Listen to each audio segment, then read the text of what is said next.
pessoas! Vocês estão ouvindo o Do The Math. Sou Marcel Giraldini e hoje a gente vai falar sobre o mundo de vendas corporativas. E o mundo de vendas corporativas está vivendo uma revolução. E não é só de ferramenta, é praticamente uma mudança de era. Segundo uma pesquisa da BCG, que o link vai estar nos comentários desse podcast, as vendas B2B vivem um ponto de inflexão, de mudança radical, vamos dizer assim. Ciclos mais longos, compradores mais exigentes, uma necessidade de visualizar o ROI durante a jornada e pressão por preço cada vez mais fortes. A pesquisa aponta que empresas que adotam IA nas vendas podem aumentar a produtividade e reduzir custo, aumentando receita e melhorando margem até 1,8 vezes, Fabiana. Não é? Não, mas sabe quem está no centro desse jogo todo? Assistente de vendas inteligentes. Nós estamos falando uma era nova em que a gente vai ter um vendedor sendo assistido por um PhD praticamente. Parece bom. Tomara!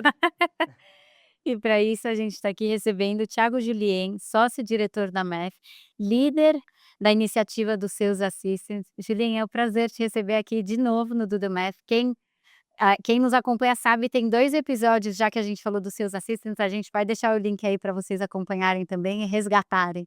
Maravilha, obrigado Fabi e Marcel pelo convite, estou muito feliz de estar aqui de novo. E eu quero falar que agora esse episódio tem um novo capítulo no Sales Assistant, que é a parte de roleplay.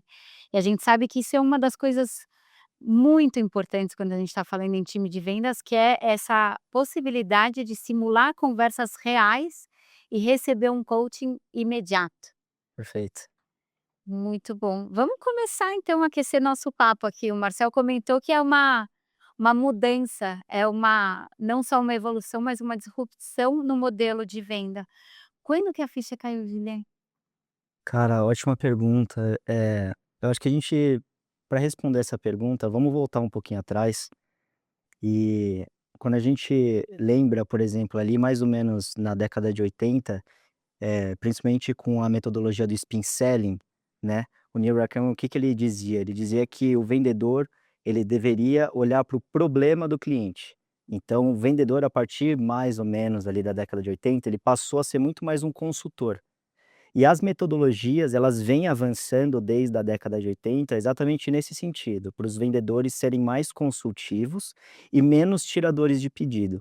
Só que o que que isso gera? Se a gente pegar, por exemplo, década de 80 ali, o spin selling, se a gente entra ali mais ou menos, anos 2000, máquina de vendas, né? Então você tem ali, além de toda a carga de trabalho daquele vendedor consultor, você ainda tem uma fragmentação do ponto de vista de funções dentro dessa etapa de vendas.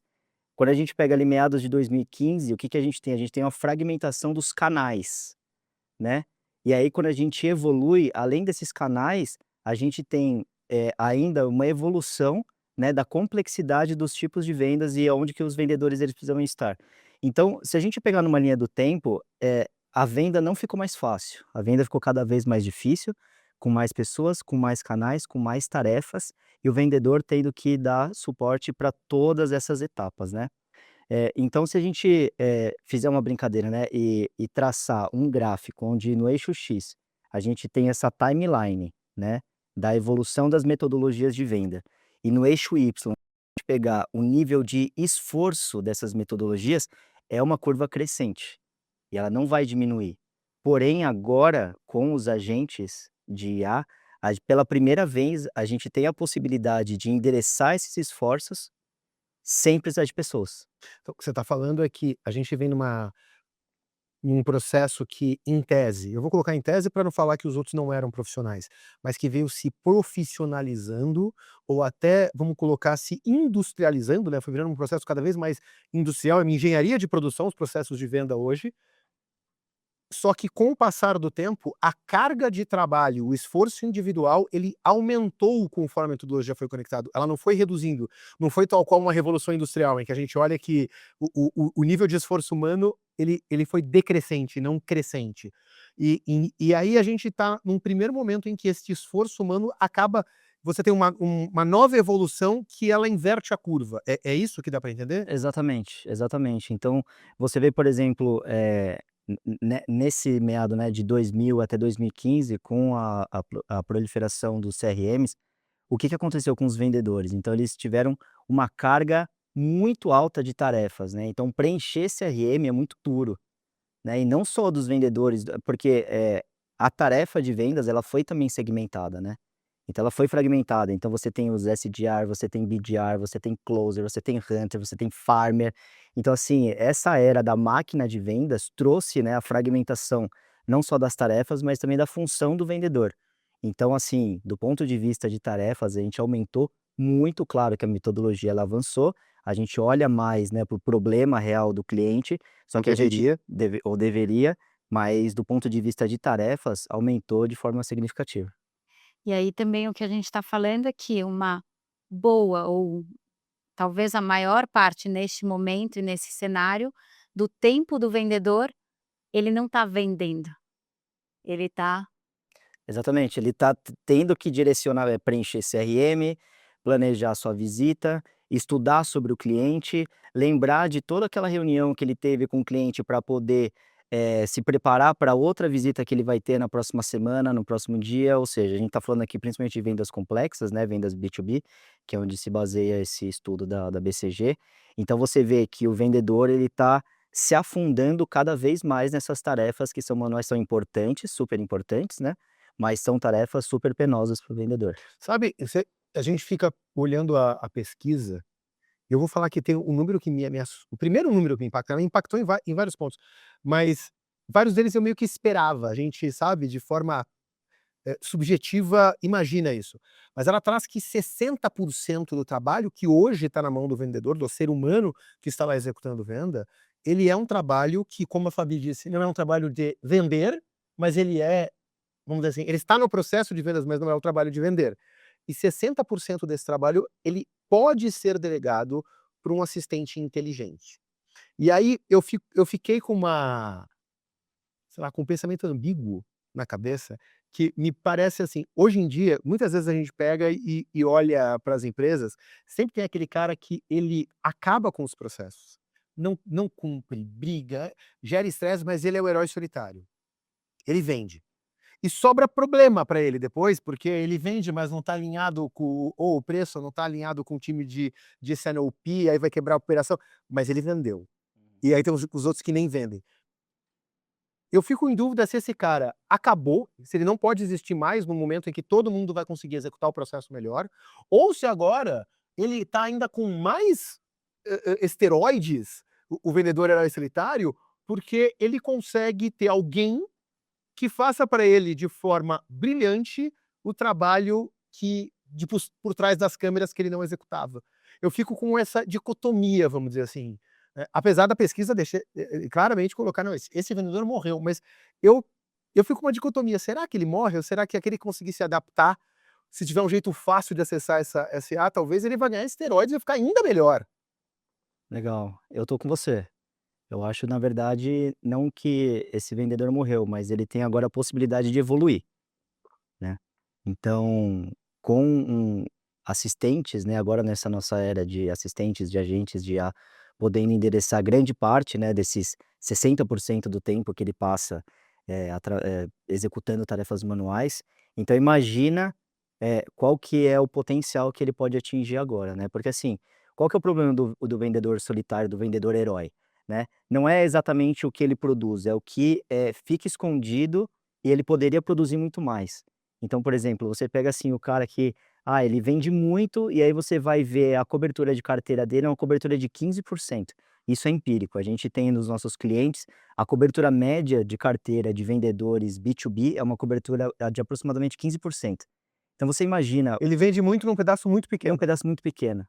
Por quê? Porque ele está acostumado, ele sabe vender para aquele cliente, ele sabe conversar com aquele cliente, ele está acostumado, aquele cliente também gosta dele, então ele está numa zona de conforto. Então ele driva tudo para aqueles 15%. Cara, mas a gente tem ainda 85% da carteira desse vendedor, o que que a gente faz com ela? A gente potencializa ele, a gente divide essa carteira para outros vendedores, o que que a gente faz? Hoje, a gente não faz muita coisa, por quê? Cara, ele está vendendo, deixa lá. Tá. Uhum. E talvez na hora que tu tenha mais pessoas vendendo, né, tem aquela máxima de que a concorrência incomoda, né, ele vai ter concorrência para conseguir Me deixa uma coisa pra você aqui, ó. Só nós dois. Imagina quantas pessoas acabaram de ouvir um número do tipo: olha, a cobertura de carteira dos vendedores em média é de 15%, e a pessoa não tem ideia de como levantar esse número dentro de casa. Sim. Tem assim, porque Sim. é ruim saber um número de 15%, mas eu tenho muito Pior é não você saber o número. É. Eu tenho certeza que um monte de gente tá ouvindo agora pensando: como é que eu calculo isso? Sem dúvida. E agora a gente, né, vocês estão falando da evolução desse modelo, então a gente sai de uma coisa age-old selling para assisted selling, né. Julien, onde você vê que o Sales Assistant ele atua exatamente nesse momento de virada?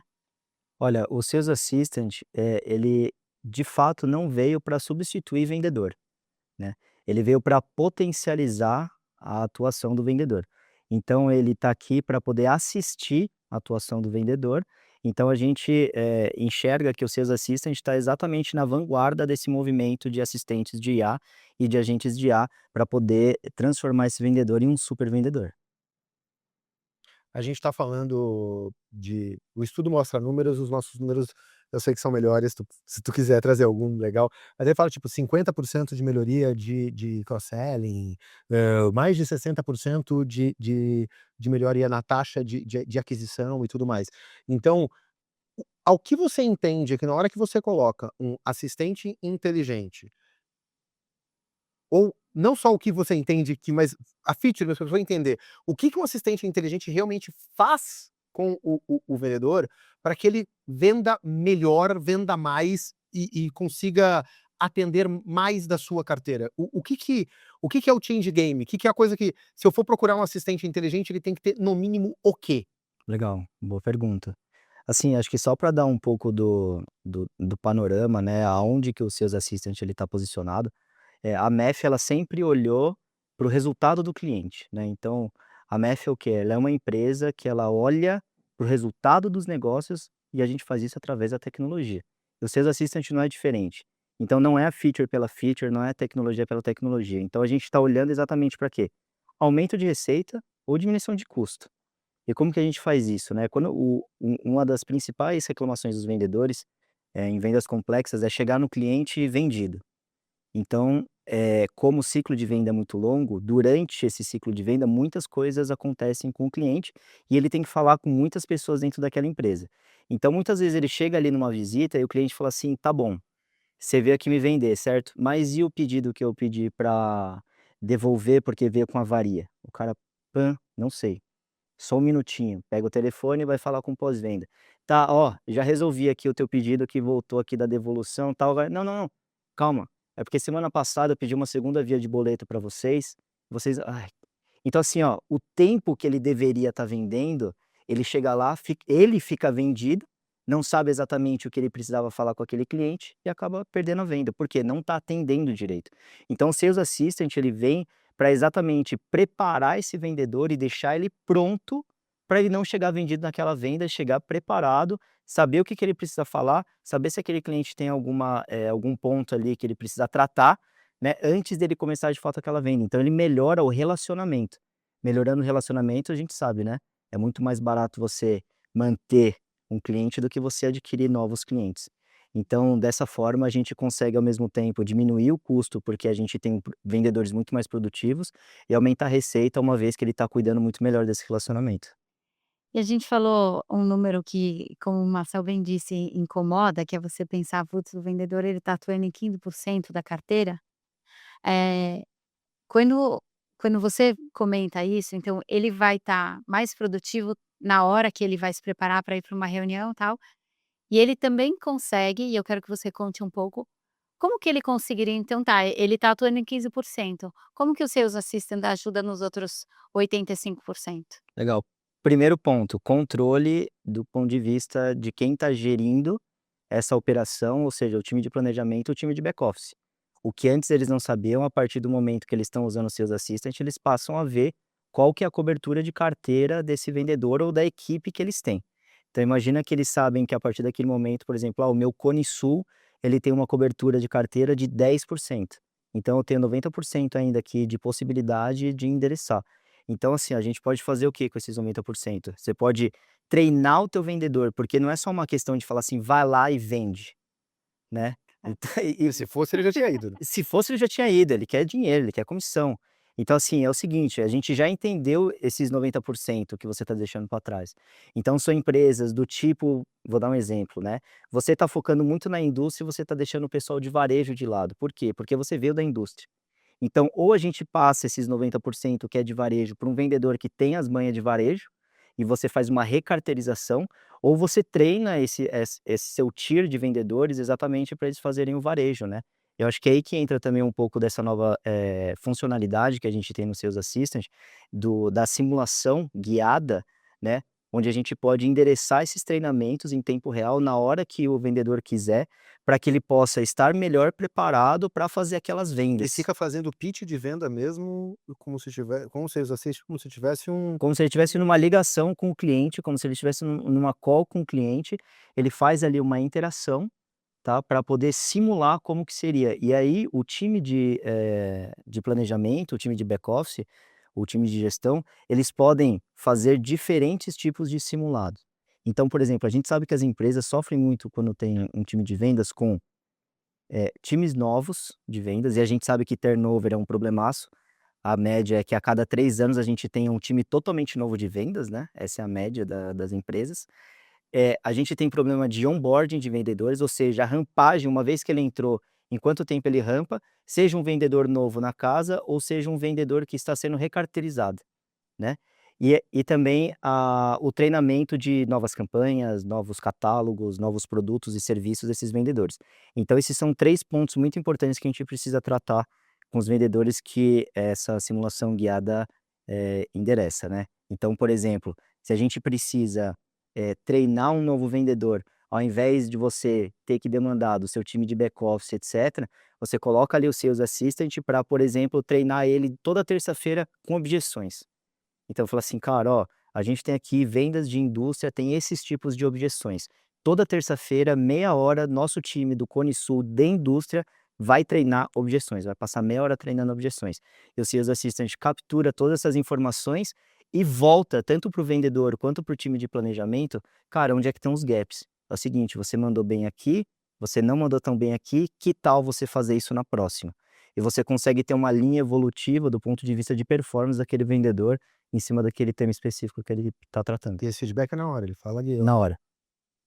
Sabe o que eu tô lembrando, Fabi? Eu vou entregar a idade de um jeito absurdo, porque essa época eu já era Faria sua. diretor. Não, essa é da você nem trabalhava comigo essa época. Acho que não mesmo. Teve uma época que teve a lei das telecom, vocês lembram? Leis do saque? Tanto tempo no atendimento, o Julinho jogava bola na rua aí nessa época. E aí, a gente na época atendia a Contex, que depois virou a Todo, e a gente fez um canal de treinamento.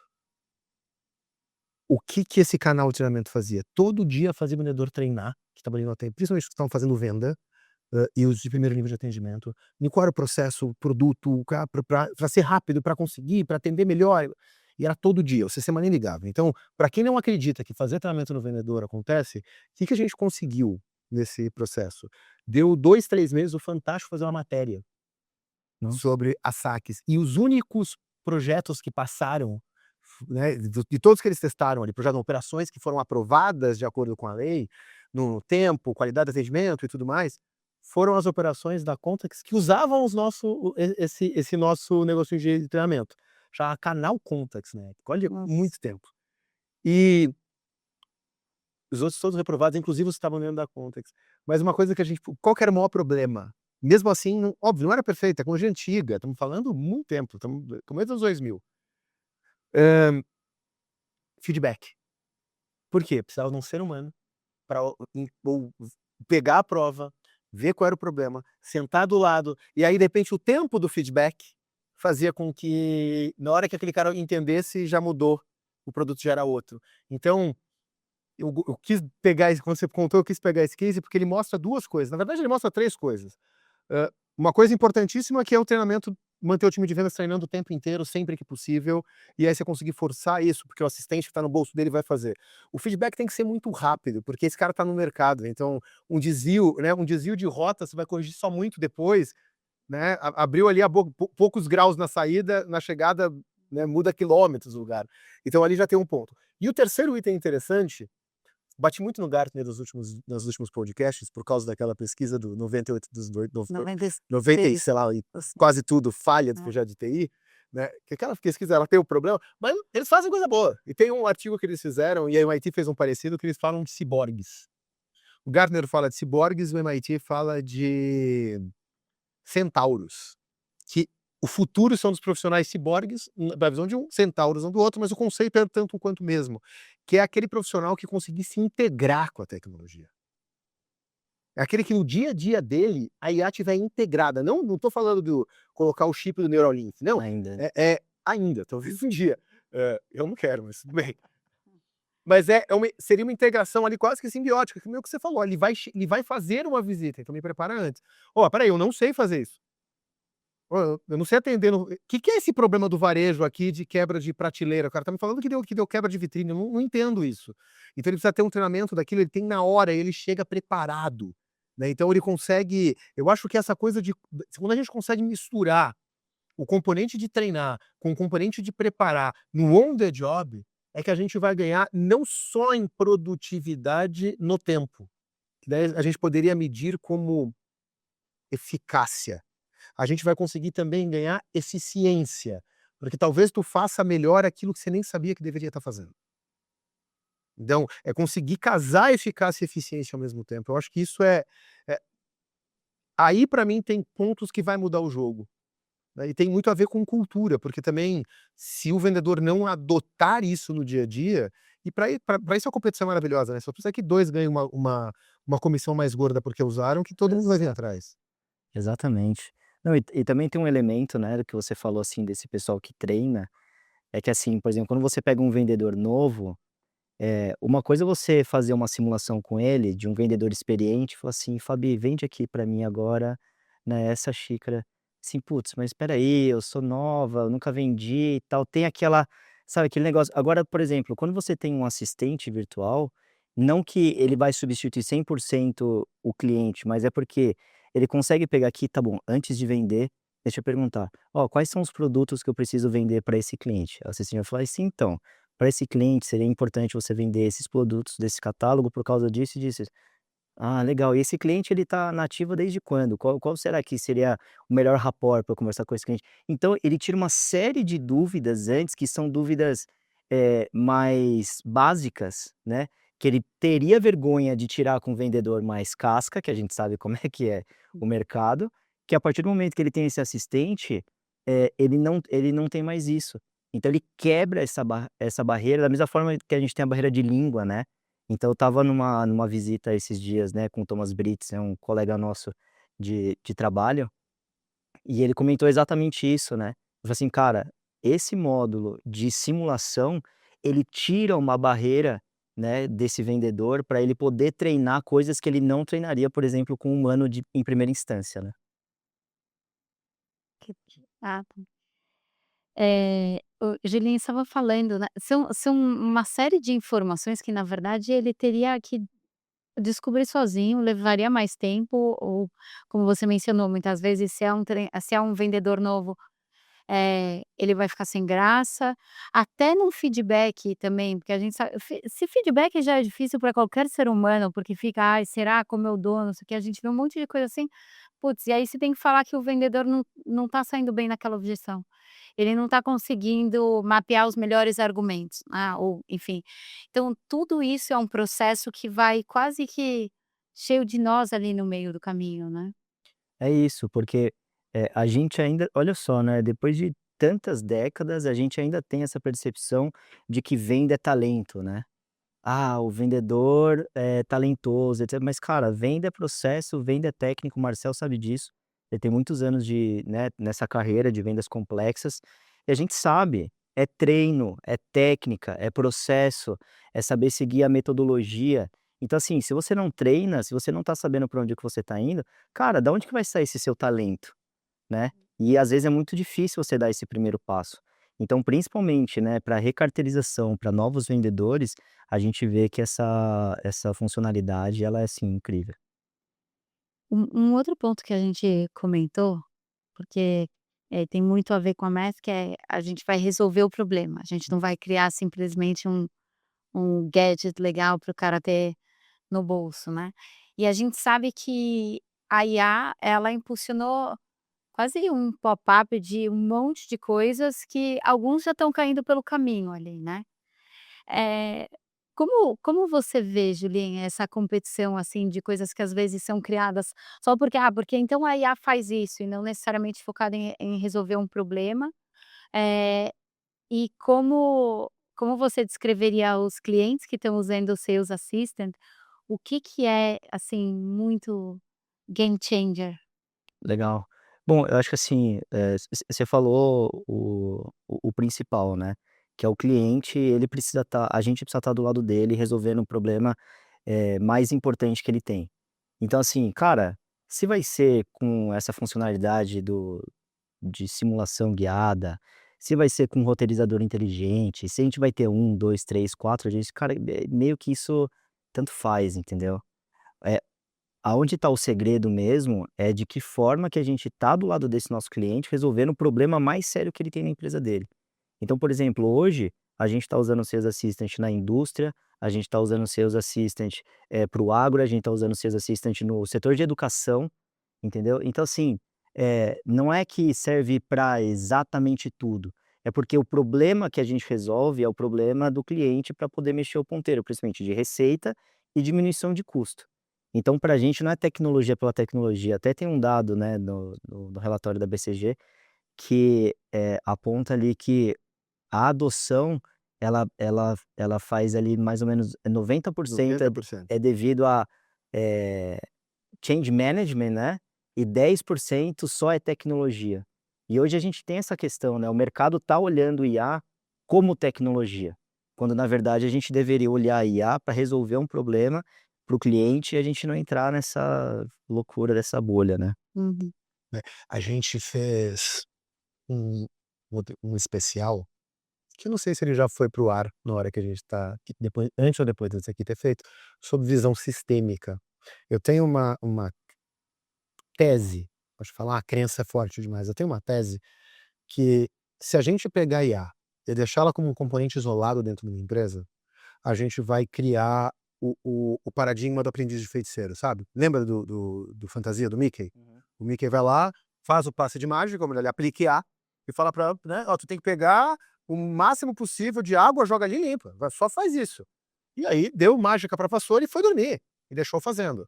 Cara, ela pegou esta função, esta única função que ela tinha que fazer, que era pega o balde d'água, vai lá, joga água e limpa, e não, vou fazer isso, tô melhor. Então ela se replicou, ela virou um agente de agentes, ela virou um multi-agente, e ela começou a fazer isso numa velocidade absurda. Só que não olhou para o resto, daí o castelo alagou, inundou na verdade, né. Aí fica, né, ele acorda louco, então, tipo, o Mickey como quase um novo CEO ali moderno que quer, né, preciso de A, põe A, aí põe A pra fazer um piloto muito pequeno, desconectado do resto da empresa, e aí o piloto até funciona, mas aí: "Ah, Marcelo, você trouxe fantasia, tá bom, quantos projetos vocês fizeram que melhorou o CAC, o custo de aquisição do cliente, só que trouxe cliente que não servia, o lifetime value foi embora, com isso o teu EBITDA, o dinheiro que sobra na empresa, não interessa que tu adquiriu clientes de forma mais barata. E para mim a IA faz isso se você não olhar de forma sistêmica, ela faz isso de forma muito mais agressiva. Então, e eu acho que tem um ponto muito interessante na hora que tu explica: "Ó, o que eu vendo? Como é que eu faço o raporte? Qual problemas esse cara tem? Não deixa eu chegar, eu não vou chegar vendido, eu vou". Na hora que você olha e fala assim, o vendedor ele tá lá, ele não é, né, quando você vai lá, o Julien veio aqui me vender, ele não veio, não é só o Julien, ele é o Julien da Mets. Então se eu tiver um problema com a MEF, agora eu tenho alguém da MEF na minha frente. E é assim que o cliente encara. E é assim que, quando você empodera esse cara para ele virar um orquestrador sistêmico, ele não veio aqui para você tirar um pedido de uma, não, ele é o representante do sistema que a sua empresa representa para aquela pessoa. Então se é o boleto, ele já resolveu. Então ele já chegou lá, tu pediu o boleto, não veio, né, tá aqui ó, desculpa, já abonei, ó, e aquela peça que tu pediu que não veio, tá vindo semana que vem. Então ó, se você quiser fazer um pedido agora, eu já coloco no mesmo frete, você já não paga frete. E ele a experiência já foi outra. Por quê? Porque isso não é comigo. É, Então sim. eu acho que quando a gente pega a IA e coloca ela para fazer só uma coisa muito bem, ela vai pegar essas discrepâncias do mundo corporativo e fazer isso ficar tão maior que o resultado final é pior. Então ou você encara que as coisas estão interligadas, que para o cliente não interessa. Não, é que isso daqui é o pessoal da logística, não tá nem aí. Parece que a gente está 15 anos atrás e voltando de falar: "Ah não, mas se você comprou pelo site". Nossa, Acontece ainda, tá? é, É bizarro. acontece. Eu lembro de uma palestra do Pedro, uma vez que o cara falou assim, a gente estava uma palestra, acho que era na SPM, ele estava dando palestra, eu fui assistir. Eu falei: "Pedro, mas o problema é porque de vez em quando eu sou, por exemplo, do físico, aí dá um problema, o cara vai lá reclamar, pô, mas é do site, eu tenho que explicar". Ele falou: "Você gostaria de ir num restaurante e falar assim, demorou o prato", o garçom fala: "Ah, sabe o que é? Chegou na cozinha, caiu o teu bife no chão, mas o cara já pegou, não, né? Assim, não pode cair teu bife no chão. 2, se caiu, tu não quer que o garçom fala: "Não, mas o problema nem é meu, eu trouxe porque é da cozinha". É é ridículo quando a gente pensa em mas é isso que a gente faz, porque É. a gente tá fazendo isso de novo. Não faz sentido. E você vê com um jeito muito fácil, o cara que tá lá, ele não quer ter esse problema. Uhum, Então o incentivo dele a resolver de forma sistêmica é que ele vira o super-herói do problema, perfeito. e a coisa flui. Mas eu ainda vejo um problema de adoção, sabe, de comportamento de "não é comigo". Eu ainda vejo isso muito forte em muitos lugares. É, acho que tem um pouco da resistência, até a gente fala isso em outros episódios, ou como vocês mencionaram agora há pouco também, putz, aquele vendedor herói solitário, vai continuar? A pesquisa disse: "Tá, não, não continua". É que na verdade, assim, alguns comportamentos a partir de agora, eles não são mais, quase que cabíveis, sabe, não vai ter mais essa opção. Então, quem se adaptar sai muito na frente. Você estava dando esse exemplo, puxa, é uma série de dados, a gente está falando de um Sales Assistant e a gente não está falando de uma coisa que só vai trazer um dado específico do CRM, é trazer o contexto inteiro do que é importante para aquele cara saber. Ele sai de 15 passos na frente, na Uhum. hora que ele já antecipa, já entende, né. E eu não sei, na minha visão é isso, a gente está num momento muito diferente, algumas coisas, alguns modelos antigos de trabalho, eles não cabem mais, você vai ser quase que, né, espremido ali entre as pessoas que estão usando bem, olhando para essa visão muito mais sistêmica e não só: "Vamos implementar IA para resolver nada de que não tem importância aqui", mas para realmente elevar. E a vantagem é enorme, porque você mencionou ali a parte de redução de custo, tá, quando a gente vamos trazer isso para o, né, pra vida, a redução de custo. Na hora que eu tenho tempo de rampagem de vendedor, custo de treinamento, hora de outras pessoas dedicadas a mostrar tudo para ele, a contar a história. "Ah, eu vou passar meu cliente", se eu for te contar a história inteira, vai ter coisa que eu vou deixar de fora, essas informações ficaram só na minha cabeça. Tem muita coisa envolvida, né. Sim. Sem contar todas as informações que estão na cabeça dos vendedores, eles não repassam para ninguém. Às vezes de propósito, às vezes simplesmente porque não faz parte do processo dele, né. Agora, uma vez que ele está conversando com o assistente, e ele está perguntando: "Cara, ó, me dá a segunda via de boleto aqui desse cliente, por causa que ele acabou de me dar uma paulada aqui". "Ó, amanhã eu vou fazer uma visita lá no cliente XYZ de construção, e eu preciso que você me ajude a preparar uma visita, aqui um gráfico assim, assim, assado pra". Todas essas informações antes ficava na cabeça dele, ele procurava alguma coisa no Google e essas informações ficavam perdidas. A partir de agora, essas informações estão em posse da empresa, e ela pode usar isso a favor dela, né. Sim, porque eu acho que esse é o ponto, não é a favor dela e do time que tá na frente. De vez em quando as pessoas pensam: "Não, não cara, é contra o vendedor", de jeito nenhum, é exatamente o contrário. Mas pensando ainda nessa no que vai acontecer com o mercado de vendas. Porque eu achei interessante que a BCG ela coloca um gráfico, e ela fala nesse gráfico do que já tinha que estar acontecendo hoje. E eu fiz uma cola aqui, exata, ela fala: "Hoje você já deveria ter agentes autônomos".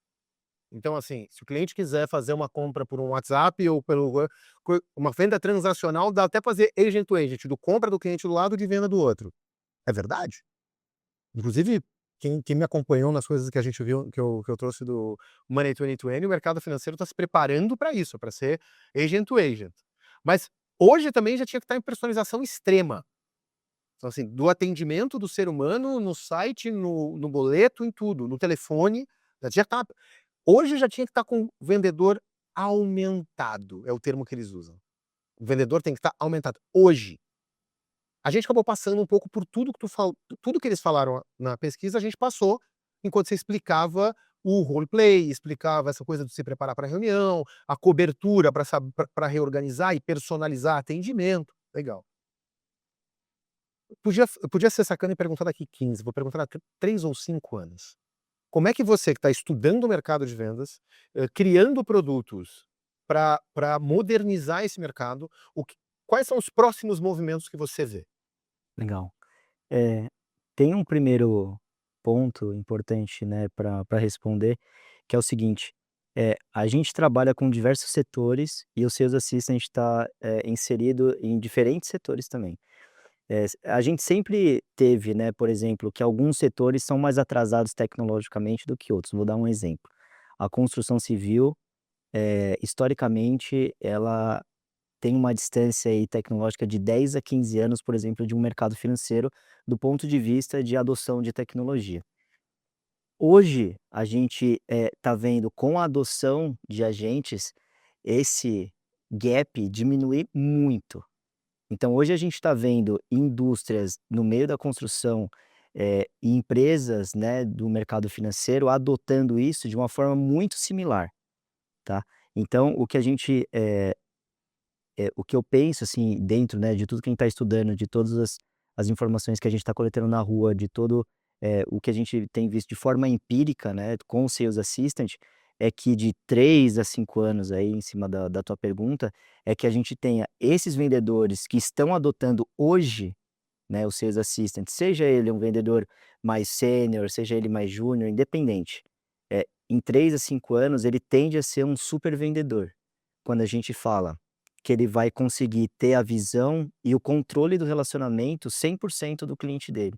Então ele vai saber, ainda antes daquele, daquela pessoa ser cliente dele, ele vai saber o que que ela está procurando, quais são, os hábitos de consumo daquela pessoa, daquela empresa. Ele vai passar por toda a parte de prospecção, ele vai controlar aquilo, ele vai conseguir passar por toda a parte do desenvolvimento daquela oportunidade, pelo fechamento, pelo onboarding do cliente e cuidando do cliente uma vez que ele já está lá dentro, né, desenvolvendo toda aquela relação dele. E antes, por exemplo, se ele tinha uma carteira de 30, né, hoje, daqui 3, 5 anos, a gente já está falando de uma carteira de 3, 4, 5 vezes maior, né. Então realmente, em algum momento no na nossa conversa, Marcelo, você falou sobre superpoderes, né, então realmente eu enxergo, super vendedores daqui 3 a 5 anos, os que levarem a sério, os que adotarem o quanto antes essa era dos agents e dos assistentes. Tem um ponto que você trouxe, Juliane, que eu achei super interessante, que é a distância entre as indústrias, e o que isso está e o que a vamos usar a IA tem grande parte nessa redução desse gap, né.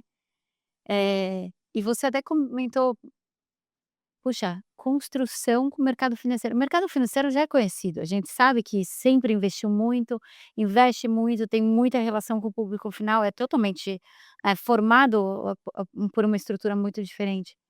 Agora, essa aceleração, na sua visão, você acha que em algum momento, então, vão caminhar numa mesma linha? Hoje já poderiam estar caminhando numa mesma, sabe, no mesmo pacing os 2? Ótima pergunta, né, difícil assim, ter a gente não tem bola de cristal, mas assim, com um avanço tão acelerado, né, que a gente está vendo essas indústrias que antes estavam tão atrasadas, eu acredito sim, numa, quase paridade, né, entre essas indústrias, das empresas que começarem a fazer investimentos sérios, não utilizar a IA pela IA, da mesma forma que não é usar a tecnologia pela tecnologia, a gente está falando de IA. Não usar a IA pela IA e usar de uma forma séria, né, pensando em trazer resultado, com foco no cliente, com foco no resultado. Aí sim eu acredito que essas empresas dessa categoria podem buscar uma paridade com empresas, por exemplo, do mercado financeiro que já estão adotando tecnologia há tanto tempo, né. Mas a gente está falando de uma nova era, a gente está falando de uma não é só um novo passo nessa tecnologia, é uma mudança de organização quase, né, de trabalho, de modelo, de jeito de fazer as coisas, assim. Eu acho que é mais talvez porque eu estou vivendo, mas eu acho que é mais impactante do que a revolução industrial E quando eu falo isso perto de professores de história, ele fala: "Mas a Revolução Industrial é a principal alavanca para acabar a escravidão". Eu falo: "Tá, mas ok, eu acho que tem talvez impactos sociais diferentes, mas eu acho mais impactante para qual é o teu conselho para um líder de vendas que está nos ouvindo agora, né, a lembrar que a gente concorreu e ficou ali nos top 3, né, como campeão e vice-campeão por 2 anos seguidos como melhor podcast do Brasil em comunicação, marketing e vendas. Então tem bastante gente de vendas que nos ouve.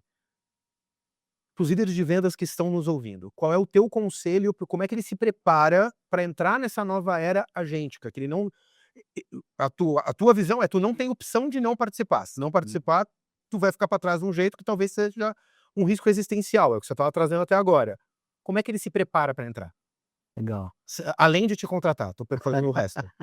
Eu acho que assim, ó, o que que é importante, você comentou sobre a mudança de mentalidade, né. Então a mudança de mentalidade, eu acho que ele é o principal ponto, do conselho aqui, que é assim, os líderes agora para poder entrar, eles precisam, para ontem, acelerar, o ciclo de testar, medir e aprender. É isso, de forma mais barata possível, porque hoje você consegue, de forma muito barata, testar no ambiente controlado, medir como que aquela sua operação está lidando com aquele seu teste e aprender com aquilo e saber quais são as decisões que você vai tomar no médio e longo prazo.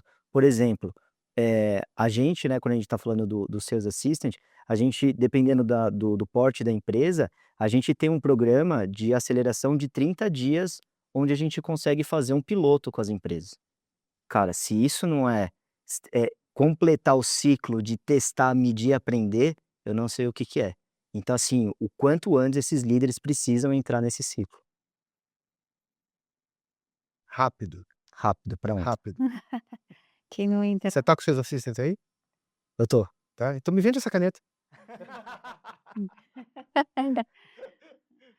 olha, foi muito, muito, muito bom esse papo e é muito legal ver o quanto já evoluiu e segue evoluindo com vários grandes saltos ali, desde a primeira conversa que a gente fez. Então, Juliane, obrigada por ter vindo aqui no Do The Math de novo. Tenho certeza, mas assim, não tenho dúvida. Se a gente se incomoda com isso, como assim 15% da carteira? Como assim 60% das tarefas poderiam ser automatizadas? Como assim? Tenho certeza que muita gente ficou com essa mesma sensação. Eu também. Quem quiser te acompanhar, LinkedIn é o melhor canal? Tem mais algum outro? LinkedIn, melhor canal para acompanhar a gente. Tô ali também sempre compartilhando, né, no canal também ali da MEF. Tô à disposição, agradeço muito aqui pelo nosso papo, fiquei muito feliz aqui de conversar com vocês de novo. A gente agradece. Valeu, Juliane. Bom, espero você mais vezes aqui com mais novidades. Por favor, eu também. Chegou até aqui, vai lá, curte, comenta, compartilha, ajuda a gente, que isso vale muito. Temos um podcast, Fernanda. Temos um lindo podcast. Obrigada. Valeu!